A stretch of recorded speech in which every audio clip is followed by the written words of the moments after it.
자, 안녕하세요. 반갑습니다. 9월 29일 주식 정리해드리는 추정남. 오늘도 시장 정리부터 먼저 시작해보도록 하겠습니다. 일단 뉴욕 증시는 영란은행이 긴급 시장 개입 조치에 나선 가운데 미국 국채금리가 큰 폭으로 하락하고 달러화가 약세를 보인 영향으로 3대 지수 모두 큰 폭의 반등이 안정세로 인해서 만들어졌습니다. 이 BOE, 뱅크 오브 잉글랜드 같은 경우에는 이날 금융시장 안정을 위해 10월 4일까지 장기 국채를 매입하겠다라고 밝혔고, 이러한 부분은 시장이 지금 영국의 재정 건전성 부분에 대한 의문을 품고 있는 이 시선들이 계속해서 커지고 있기 때문에 여기에 대응하기 위한 움직임이다. 이렇게 생각을 하면서 볼 수 있겠습니다. 자, 이 같은 소식에 영국의 국채금리가 큰 폭으로 하락을 하였으며 미국 국채금리도 급락을 하는 모습이 연결이 되었고, 미국의 10년물 국채금리 같은 경우에는 개장 전 2008년 이후에 처음으로 4%를 돌파하기도 했지만 장중 25bp 넘게 급락을 하면서 3.7% 수준까지 하락하였습니다.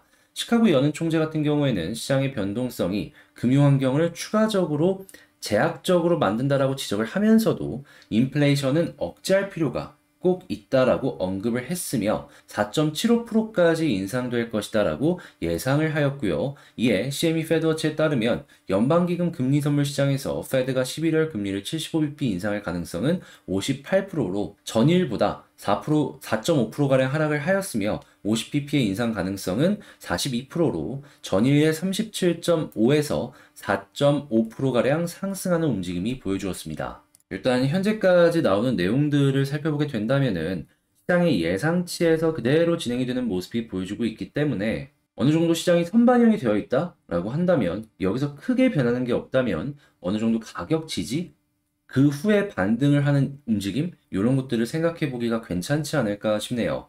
자, 국제유가는 WTI 기준 81.15달러로 4.65% 상승 마감하였고요. 채권 급등, 달러 약세, 금 가격은 상승 마감하였습니다. 자, 그럼 뉴스들 하나씩 살펴보도록 할게요. 자, 일단 가장 먼저 아까 말씀드렸던 BOE, 영란은행의 대응, 현재 20년 이상 만기, 이 국채 관련해서 매입을 할 예정이다라고 얘기하고 있는데 초기에 최대 50억 파운드 규모로 움직일 것이다라고 이야기를 하고 있고요. 첫 입찰에서는 대략 10억 파운드 가량을 매입을 할 것이다라고 이야기를 하고 있습니다. 자, 그럼 시작이 10억이면 다음에 그냥 10억, 10억, 10억, 10억이면 한 5번 정도 이렇게 움직일 수 있겠다라고 생각을 해볼 수 있겠죠. 물론 속도를 더 낸다면 5번이 아닌 4번, 3번으로도 끝날 수가 있는 것이고 그렇게 만약에 끝나는 모습이 보여지게 된다면 시장 안정은 보다 더 빨라질 수 있을 것이고요.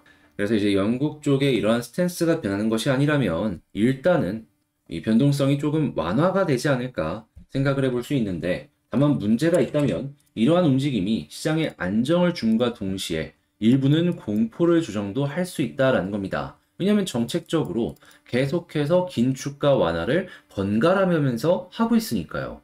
지금 외부의 시선도 지금 이 영란은행이 11월 달에 100bp의 금리 인상을 진행을 하고 최종 금리가 5%까지 올라갈 것이다 라고 전망을 하고 있습니다. 시장에 돈도 풀고 있는데 금리 인상까지 진행을 한다?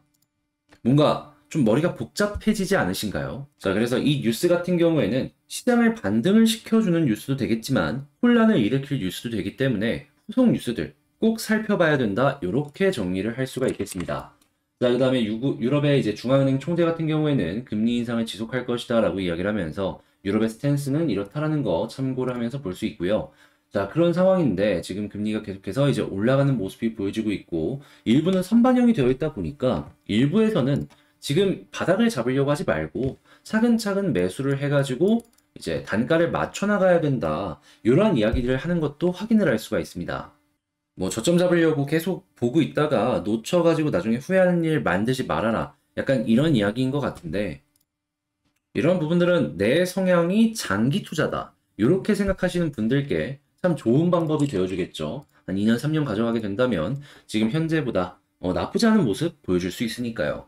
자, 그리고 독일 같은 경우에는 지금 노르트 스트림 가스관 영구 훼손, 누출이 어마어마하다라는 얘기는 공식적으로 얘기를 했고, 이 관련해가지고 지금 의도적으로 누군가가 뭐 테러한 것이 아닌가, 이러한 이야기까지 하는 걸 확인을 할 수가 있죠. 자, 그렇다라고 한다면 독일 같은 경우에는 확실하게 러시아의 의존도를 낮추려는 움직임이 무조건 지금보다 훨씬 더 강하게 나올 수밖에 없을 겁니다. 실제로 이런 것들 때문에 지금 독일 내 생산 산업이 굉장히 많이 망가지는 모습을 보여주고 있어요.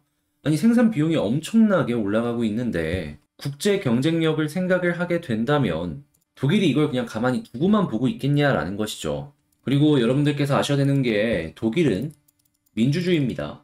그렇다는 얘기는 이 유권자들의 표를 무조건 볼 수밖에 없고 눈치를 보게 된다면은 지금은 독일 쪽에서 원전 관련된 내용이 굉장히 안 좋게 나오고 있지만 이게 언제 다시 재개가 돼도 이상할 게 없다? 요렇게까지 볼 수가 있는 거예요. 투표를 통해서 만들어지는 거고 정치권은 여기에 맞춰서 움직일 수밖에 없는 거니까요. 자, 그리고 이러한 전쟁의 위험은 꾸준하게 방산 사업의 활업으로 다시 방산 사업의 화량으로 연결이 되는 걸 확인을 할 수가 있습니다. 자, 그렇기 때문에 지금 한동안 이 러시아와 있는 이 인접국들의 꾸준한 이 무기 투자 이런 것들이 이어질 수 있으니까 우리나라가 여기서 어떠한 결과물을 얻어갈 수 있을지 이런 걸 한번 보는 것도 굉장히 좋을 것 같고, 자, 그 다음에 이제 클라우드 요 부분을 봐야 되는데 제가 이거 분명히 예전에 말씀드렸습니다. 원달러 문제 때문에 클라우드의 핵심 부품은 대부분 뭐 미국이나 이런 데서 수입을 해오는데 이 외부에 이 미국 쪽의 공룡 기업들과 비교를 해본다면 이게 원가 부분에서 경쟁이 안 된다고. 그렇기 때문에 한국 기업들 클라우드에서 밀릴 가능성이 높으니까 이걸 조심하자고. 자, 그랬는데 지금 대놓고 이렇게 얘기 나오고 있죠. 자, 그렇다는 얘기는 뭐다? 한국의 클라우드는 향후에도 원달러 안정 전까지는 쉽지 않다. 굳이 투자를 해가지고 이 약세장에 따라갈 이유는 없어 보인다. 자, 그리고 이제 화장품 같은 경우에도 지금 뭐 중국의 봉쇄나 여러 가지 악재들 때문에 안 좋다라는 얘기가 나오고 있는데 OEM이나 ODM 같은 경우에는 나쁘지 않을 수도 있습니다. 이 경쟁자가 많기 때문에 화장품이 반토막 난 것도 분명히 있을 거거든요. 자, 그래서 내가 갖고 있는 브랜드를 가지고 투입하는 기업들 말고 이 위탁 생산이나 이런 쪽으로 해가지고 화장품은 한번 살펴보면 좋을 것 같고요. 그 이외에도 중국 쪽의 산업이 발전한 만큼 이 경쟁자가 생기기 쉬운 환경의 기업들 같은 경우에는 조심을 하시면서 살펴보시면 좋을 것 같습니다. 자, 그 다음에 여행 수지 적자가 급증을 할 만큼 이 해외로 여행이 굉장히 늘어나고 있다라고 해요. 그렇다라는 건 이 항공의 민간 부분부터 시작을 해가지고 여행사들 주목해 볼 만한 가치는 충분히 있겠죠. 자, 그리고 마지막으로 중소기업이 고금리 리스크에 속수무책에 당하고 있다. 자, 근데 이게 이제 시작이죠. 예, 한국도 뭐 5% 수준까지 올라갈 것이다 라고 보여지고 있는데 지금 3%대잖아요. 그렇다라는 건 지금보다 중소기업은 더 힘들어질 것이고 현금이 없는 기업들 같은 경우에는 더더더 힘들어질 것이다. 자, 그랬을 때 일단 제일 먼저 우리가 봐야 되는 건 정크본드다. 정크본드의 부도율이 높아지면 높아질수록 이게 시장에 영향을 미칠 수도 있을 겁니다. 그러다가 이 대기업 하나 얽히고 설키게 되면은 진짜 말 그대로 난리 나는 거고. 자, 그래서 지금 포인트로 볼 만한 부분들을 정리를 한번 싹 맞춰봤는데 여러분들께 도움이 되었다라고 생각을 하신다면 구독과 좋아요, 알림 설정까지 한 번씩 부탁을 드리고요. 방금 말씀드린 내용들 같은 경우에는 이렇게 장 시작 전에 여러분들께 이 정리도 다 알려드리고 있고 그리고 공부할 수 있는 내용들도 꾸준하게 말씀을 드리고 있으니까 같이 한번 공부해보고 싶다? 여기는 뭐 광고나 이런 게 없어요. 자, 그러니까 이런 거 같이 보고 싶다면 영상 소개란에 있는 텔레그램 링크를 클릭하시고 들어오시면 되겠습니다. 어려운 시장 같이 한번 이렇게 보시면서 헤쳐나가셨으면 좋겠네요. 자, 그러면 개별 종목 한번 보도록 할게요. 자, 제가 이번에 가지고 온 종목은 두산 에너빌리티를 가지고 왔습니다. 자, 일단 오늘 영국발 뉴스 때문에 이 달러가 조금 약해졌고 덕분에 원달러 환율이 안정이 되면서 이 에너빌리티 역시도 약반등의 모습 이런 게 조금 보여지고 있다라고 지금 파악이 되고 있는데 이외에도 수급이나 나오는 내용들만 놓고 보자면 지금 일단 잘하면 한시름 놓을 수도 있겠다 이렇게 생각을 하게 만들고 있거든요. 자, 어떤 부분을 제가 집중해서 이제부터 말씀을 드릴지 자, 에너빌리티 하나씩 살펴보도록 하겠습니다. 자, 일단 첫 번째, 한국의 해상풍력 1등 사업자는 어디다? 두산 에너빌리티. 거기다가 지금 후발주자들과 비교를 했을 때 기술력으로도 가장 좋은 기업은 어디다? 에너빌리티. 그리고 이 기술력을 올리기 위해서 해외 기업과도 최근에 협약을 했던 걸 생각을 해본다면 이 갭 차이는 더욱더 커질 것이다, 좁아질 것이다? 무조건 커질 것이다. 이러한 에너빌리티가 이 풍력 관련해가지고 더욱더 기술력을 발전을 시키기 위해서 연구를 박차하는 R&D를 훨씬 더 열심히 하는 이런 뉴스가 나왔습니다. 뭐 솔직히 지금 당장 유럽으로 이제 에너빌리티가 이 기술력으로 진출을 하는 건 분명 어려운 부분들이 분명히 있기는 해요. 그래도 이렇게 꾸준하게 연구개발과 이 전 세계에 있는 다양한 기업들과 기술 교류를 꾸준하게 진행을 하게 된다면은 에너빌리티 입장에서는 풍력 말고도 시너지를 낼 수 있는 친환경 발전 사업이 많기 때문에 야, 이런 거는 되게 올바른 방향으로 잘 가는 것이 아닐까 생각을 하면서 볼 수가 있을 것 같아요.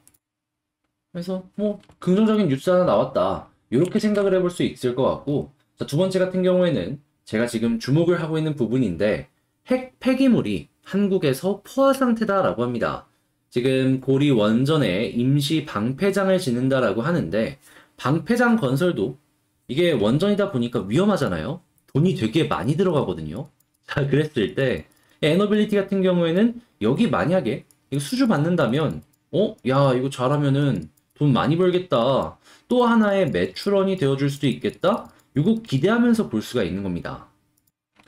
지금 한수원에서는 건식 저장 시설을 2030년에 완공할 것이다 라고 이야기를 하지만 우리나라 원전 더욱더 많이 지을 계획 갖고 있잖아요. 이걸로도 모자랄 수 있습니다. 그러면 관련된 사업이 이전에 생각했던 것보다 조금 더 커질 수 있는 걸 우리는 감안을 해야 되는 것이고, 지역 주민의 거센 반발이 예상이 되는 만큼 거기서 따라오는 실적은 더욱더 클 것이기 때문에 이 얘기 관련 나올 때마다 한 번 더 올라가는 그림 기대하기도 괜찮다라는 것이죠. 자, 그리고 한국의 중요한 레퍼런스를 해외 쪽에도 소개를 해서 거기서도 수주를 따낸다면 어떻게 된다? 지금은 원전과 소형 원전에만 이야기가 나오고 있지만 이 핵 폐기물 방패장 요 관련 사업으로도 이 두산이 충분히 커질 수 있을 것이다 라고 생각을 할 수가 있는 겁니다. 자, 그래가지고 이러한 뉴스들도 계속 나와주게 된다면은 나쁘진 않다. 이것도 이제 장기적으로 봤을 때 호재가 아닐까, 네, 이렇게 생각을 하면서 볼 수 있을 것 같고요. 자, 그리고 현재 많이 빠졌잖아요. 자, 그런 상황에서 이 대차장고, 그러니까 공매도 물량이 조금 감소하는 모습이 보여지면서 바닥에서 조금이라도 더욱 지지를 해줄 수 있는 이러한 그림을 기대하기 괜찮다. 생각해보기 괜찮습니다. 자, 그리고 최근에 제가 계속 외국인 수급을 말씀을 드렸는데, 자, 어제 어떤 일이 있었냐? 보이십니까? 외국인 엄청 샀습니다. 물론 공매도를 커버하는 쇼커버링 물량일 수도 있어요. 그런데 오늘 같은 날까지 만약에 외국인 수급이 연결이 되어주는 모습이 보여준다면 어떻게 될까요? 그러면 현재 위치가 지지라인을 약간 이탈하는 모습은 보여줬지만 지지의 힘은 충분히 있는 상황이기 때문에 잘만 한다면 현재 위치부터 반등하는 그림도 엮어서 생각을 해볼 수가 있는 거예요. 자, 그래서 요거 계속 이어진다면 이거는 여러분들 야, 이거 좀 기대해봐도 되겠는데? 라고 생각을 하면서 좀 준비하시면 될 것 같고, 자, 그 다음으로 이제 차트를 한번 보게 된다면 현재 계속 저점도 이탈하고 빠지는 모습을 보여주고 있는데 이제 어디를 봐야 되느냐, 이걸 좀 고민을 해야 될 것 같거든요. 자, 그랬을 때 제가 꼽아보는 이 라인 같은 경우에는 일단 이 저점 부근을 이탈을 했기 때문에 그 다음은 매물대랑 같이 겹쳐있는 14,000원 부근, 여기를 봐야 되긴 하겠지만 여기까지 이탈을 안 하고 만약에 이전에 저점 수준을 회복을 해주는 움직임이 보여지면서 수급까지도 괜찮은 모습을 보여주게 된다? 그러면 이 시장의 영향 때문에 짧게 이렇게 빠진 다음에 여기서 자리 잡고 다시 올라가는 그림 나와주지 않을까 한번 생각을 해볼 수 있을 것 같습니다. 자, 그랬을 때 우리가 봐야 되는 중요한 지표는 뭐가 있을까? 11선. 일단 요거 돌파해야지 마음 편하게 볼 수 있을 것 같아요. 최근에 하락의 추세를 보면은 죄다 이 11선이 걸림돌이었습니다. 자, 그런 만큼 여기만 뚫어주면 일단 한숨 돌리고 그 다음에 본격적인 상승을 위해서는 21선과 61선, 여기 보여지는 검정색이랑 빨간색 선이 있죠. 요거 뚫었을 때 그때야 이제부터 다시 조금 올라가겠구나, 이렇게 생각해보면 괜찮다라는 것이죠. 자, 그리고 이제 한동안 241선도 아래로 떨어질 것이고 481선도 꺾이기 시작할 것이다 라고 이제 생각이 드는데, 아마 올라가는 시기가 여기 부근에서 횡보한 다음에 간다면 이 둘이 되게 가까워져 있을 겁니다. 자, 그랬을 때 이제 올라가면 저항을 어디로 봐야 된다? 자, 요 481 대략 18,000 라인을 저항으로 생각을 하고 여기를 뚫을 수 있을지 없을지는 향후 봐야지 알 수 있는 내용이지만, 이건 제가 향후 영상을 통해서 말씀을 드릴 테니까 일단은 이 정도만 보면서 에너빌리티를 분석해 보면 좋겠습니다. 자, 그러면 에너빌리티 총정리를 한번 해보자면, 일단 나오는 뉴스들 나쁘지 않다. 되게 긍정적인 것들, 향후에 기대감을 키울 수 있을 만한 뉴스는 꾸준하게 나와주고 있다. 자, 두 번째 같은 경우에는 지금 수급을 놓고 봤을 때에는 외국인 계속 들어와 주고 있는데, 오늘이나 내일까지도 추가적으로 매수를 더 해주는 모습이 보여지게 된다면, 지금 되게 이들이 봤을 때 가격적인 메리트가 있는 자리, 더 빠지기 힘든 자리다라고 판단할 수 있기 때문에, 야, 이거 긍정적이다. 자, 그런데 이게 안 나오게 된다면, 조금 쉬어갈 수도 있겠네 생각을 해야 되겠죠. 자, 그리고 세 번째, 현재 위치에서 지금 반등이 나오는 모습이 보여지고 있는데, 이전의 저점 수준, 여기를 다시금 돌파해주는 모습이 보여지게 된다면은, 일단은 11선 돌파까지는 조금 리스크가 있다는 거 감안하시고 보다가 11선 돌파하면은 이때 숨고르기, 그리고 이렇게 숨고르기가 진행이 되는 가운데 21선과 61선을 같이 돌파를 해주게 된다면 그 다음 목표는 481선 부근이 되겠다. 이렇게 말씀을 드리면서 에너빌리티 분석을 마칠 수가 있겠습니다. 자, 아무튼 요즘에 너무 많이 빠지고 그러다 보니까 힘들어요. 예, 많이 힘들고 고통스러우실 거 너무 잘 압니다. 그래도 이게 끝은 아니잖아요. 주식시장이라는 게 계속 떨어지는 날이 있다면 올라가는 날도 있으니까 이때까지 제가 포기 안 하고 여러분들께 좋은 정보들 꾸준하게 알려드리도록 할 테니까 요거 한번 같이 보시면서 향후 전략 대응 좋게 하셨으면 좋겠고요. 자, 이렇게 제 영상이 여러분들께 도움이 되었다라고 생각을 하신다면 구독과 좋아요, 알림 설정까지 한 번씩만 부탁을 드리면서 저는 다음에 여러분들께 더 좋은 영상으로 다시 찾아뵙도록 하겠습니다. 영상 끝까지 시청해주셔서 감사드리고요. 이상 주식 정리해드리는 주정남이었습니다.